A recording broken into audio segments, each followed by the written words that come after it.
Det var ikke tre helt almindelige weekendsejlere, der i lørdags lagde til med deres båd i Marselisborg Løsbådhavn. Anders Hjort, Lasse Søndergaard og Dennis Dybdahl anløb nemlig Aarhus efter en langtur, der blandt andet har ført dem til Karibien.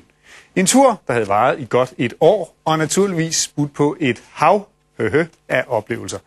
Velkommen hjem, og velkommen her i studiet i Godaften Østjylland. Nu har I været afsted i et år. Har I fået nok, Anders?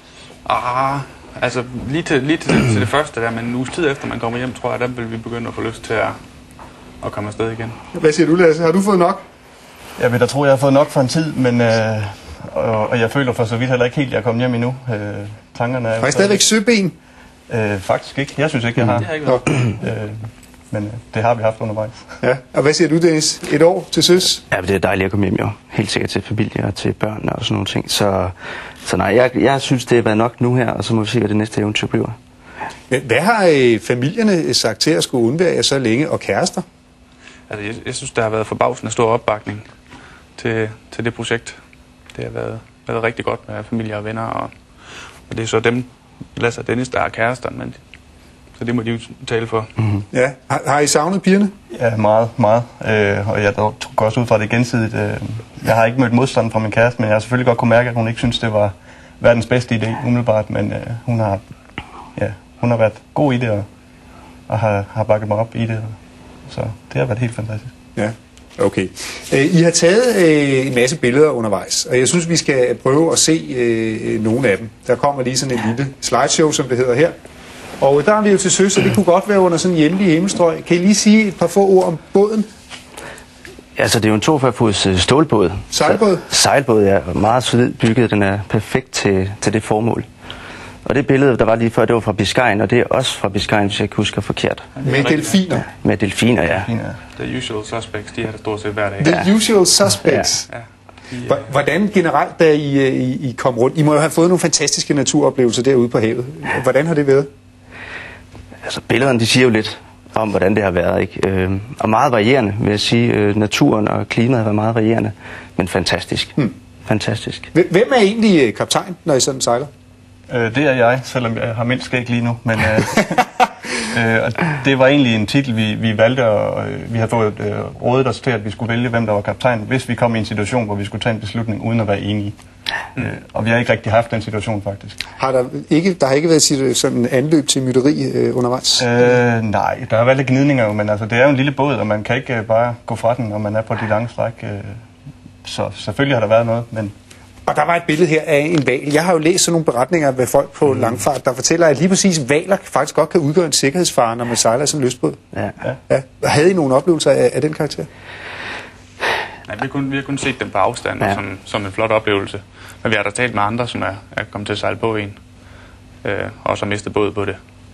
Men vi har sådan en meget solid stålbåd.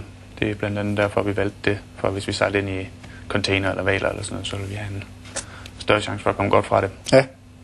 Og her står du så med en fisk. Hvad er det for en kæl, den der? Det hedder en mahi-mahi.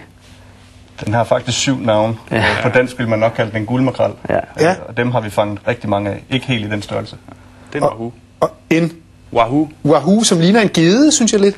Ja, eller en barracuda. Ja. Hvor meget kunne I sådan fange af jeres mad ombord? Altså, jeg går ud fra, at I spiste de her fyre. Ja. Altså i den sydlige del af Atlanterhavet, da vi sejlede fra Kap Verdøerne over til Tobago, i Karibien, der fangede vi så mange fisk, at vi fik fisk hver dag.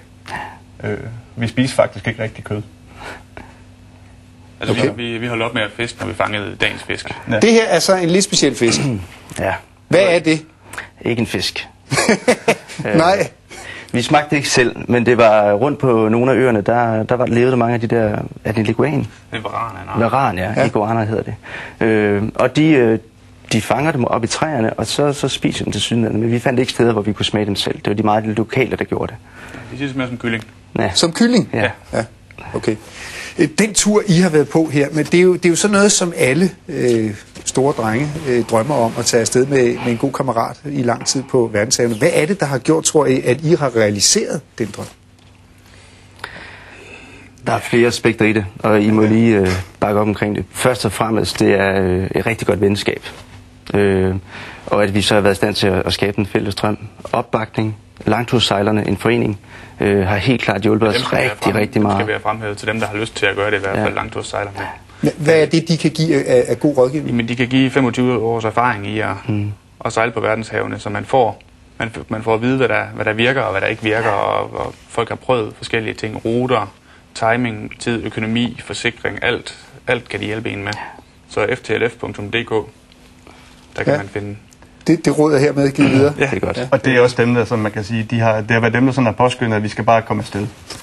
Hvor mange andre, som for eksempel ikke sejler, eller ved så meget om det, de sådan mere har sagt, at det ikke er farligt.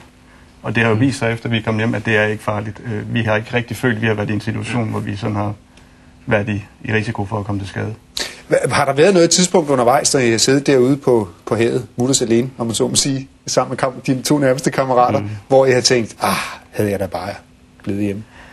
Ja, det er jo nok været mest, når man ikke har fået søvn nok på grund af lidt hård vind eller en dårlig sø, så bliver man selvfølgelig lidt småknævende.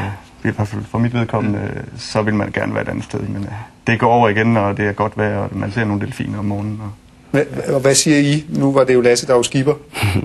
Ja. Jamen altså, det med Lasse på skipper, det var han i titel. For det meste var det et demokrati, der kørte.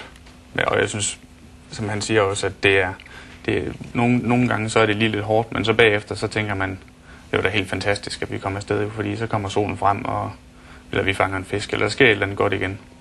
Så det har været super. Lige her til sidst, hvor lang tid går der, inden I skal afsted igen? Det er nok over. Ja, jeg tror, jeg vil presse citronen over for min kæreste, hvis jeg sagde, at jeg skulle ud og sejle igen nu her. Så jeg tror nok, næste gang jeg skal sejle, der vil jeg da håbe, at hun gerne vil med. Okay, vi venter lige at se. Nu skal I i hvert fald tusind tak, fordi I kom og fortalte om jeres oplevelser. Velbekomme. Tak skal du have.